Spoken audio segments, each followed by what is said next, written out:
عباس ستانکزي د افغانستان انویسټ شرکت پرانیست غونډه کې وویل چې هغه نظام چې ولسي ملاتړ ونه لري ډیر ژر له منځه ځي. جزئیات هم دې ویډیو کې وګورئ او چینل سبسکرایب کړئ. عباس ستانکزي د افغان انویسټ شرکت پرانیست غونډه کې ویلي چې هغه نظام چې ولسي ملاتړ ونه لري ډیر ژر له منځه ځي. ښاغلي ستانکزي زیاته کړې چې د تخنیکي ستونزو تر هواري وروسته به د نجونو پر مخ ښوونځي پرانیستل شي. هغه د خپلو خبرو په دوام وویل چې افغانستان له ګاونډیو او د سیمې له هیوادونو سره مثبتې اړیکې غواړي او په همدې توګه له ګاونډیو هیوادونو غواړي چې د ګاونډیتوب حق ادا کړي.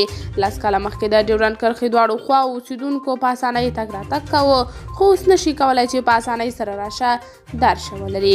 موږ له پاکستان او ایران غواړو چې د تګ راتګ پر مهال د افغانانو پر وړاندې ستونزې جوړې نه کړي.